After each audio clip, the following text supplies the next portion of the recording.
almost a month now since Mang or my Lola passed away.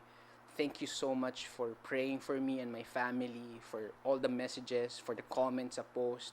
Maraming salamat. We appreciate all of you. And sorry I wasn't able to put videos out there in the past few weeks. Although 2 weeks ago I tried posting, pero yung hindi mo pa feel, yung parang hindi mo pa kaya. Of course, pagpilitin mo naman kaya kung sa kaya, but it's not just there. And I don't want to just force it. Because in the past few weeks, that was the time where I was mourning, I was grieving because my Lola passed away. Not to mention that when the day she died, it was also the time where our house almost got burned. Yung apoy nandun na sa bubong namin. So our house almost got burned, not just once, but also twice. I can put the video or the link of the video in the description below. So there's just so much to process.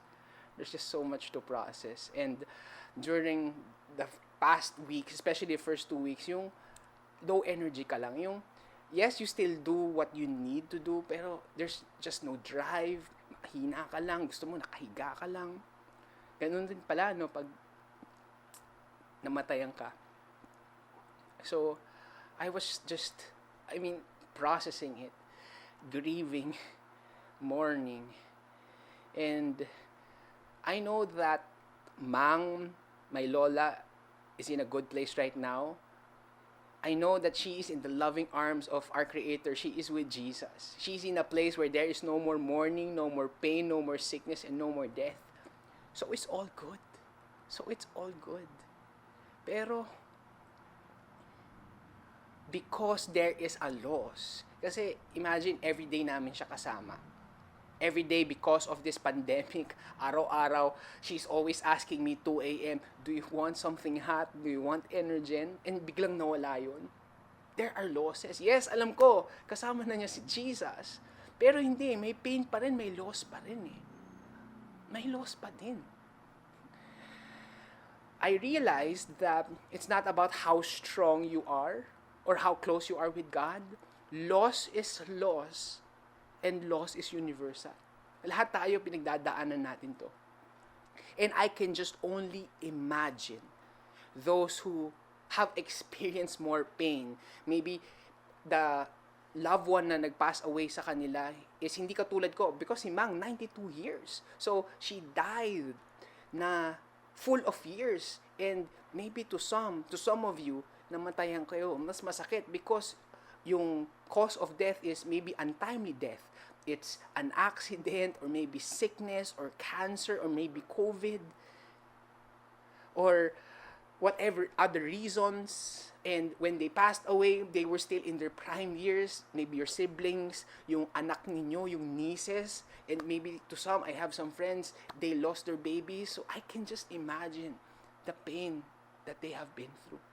So lahat tayo, in whatever levels, nararamdaman natin to eh. And what helped me in this time, and this is just me, what helped me is, in this time of mourning, in this time of grieving, hindi ako iniwan ni God eh. Ramdam ko. Legit, He did not leave me nor forsake me. And I always say this, at least almost always to my friends who lost a loved one. I say this, and kung naririnig nyo to, baka narinig nyo rin sa akin to. I say this, God is close to the brokenhearted and give comfort to those who mourn. God is close to the brokenhearted and give comfort to those who mourn. And ngayon, it's my turn. Where I lost a loved one. Totoo, legit. It's not just promise in the scripture that God is close to the brokenhearted, but in reality, in experience, totoo pala. Kasi this is the first time I experienced this, at least yung losing of a loved one na si Mang na everyday ko kasama. And totoo, hindi ako iniwan ni Lord. Hindi kami iniwan ni Lord. kami iniwan ni Lord, and I'm just so grateful for what He did. I just want to add this, kasi ako, alam ko, hinihila ko ni Lord, but to some, and this is a statement na you have probably heard of in the past. Comment below kung alam nyo to. Time heals all wounds. Naniniwala ka ba dito, or ganito ba yung nangyari sa'yo? Maybe it can work to some, maybe to some hindi, but ako personally hindi. Because for me, time in itself is not a healer. Maybe the intensity or yung pain after years has passed, it's not as severe compared the first time it happened. But for me, time in itself is not a healer. I'll give you an example. Let's say, and this is a legit example. We know, we have some friends. May mga kilala tayo that hindi naging maganda yung childhood. It was a traumatic childhood. Maybe they were abandoned by their family, their father left them, their mother rejected them, neglected them, or whatever pain or scarring happened when they were young. And then fast forward, after 10, 20, 30 years, at hindi totally na-process, hindi totally na-heal, na-set aside lang.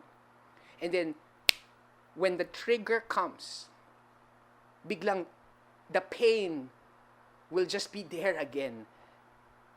Yung tipong, I know some people that dahil iniwan silang tatay nila, and masakit yon, masakit talaga yon. And then, the memory again of what their dad did in the past, nung iniwan sila nung nanay niya, parang nasira na yung buong araw eh.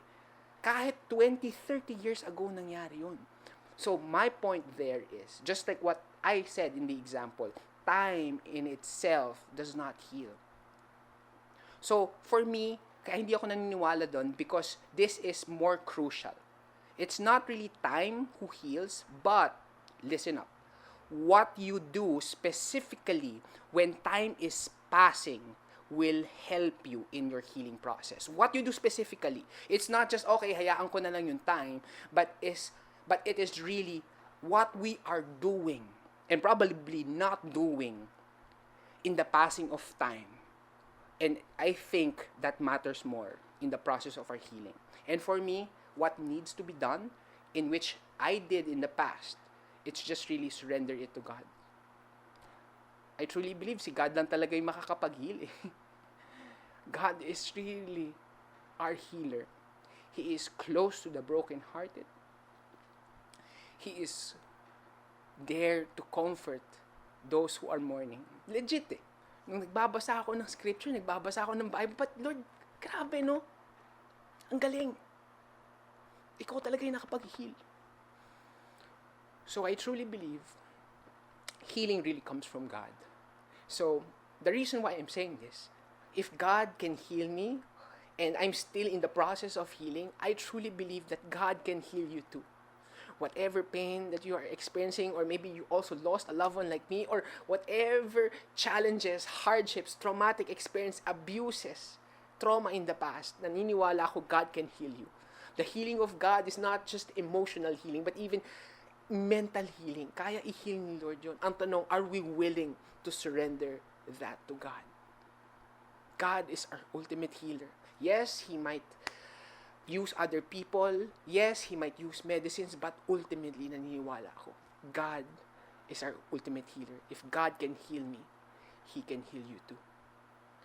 And that said, I will always say this, knowing that God is with me, hindi niya ako iniwan at hindi niya tayo iwan, that the best is yet to come. God bless you guys. Thank you so much for just being with me here in this journey and my family. Maraming salamat. In the next few days, next few weeks, I'll be posting out videos again. So thank you so much. At the end of the day, God is always good and He is always faithful. Thank you so much. God bless you. Thank you.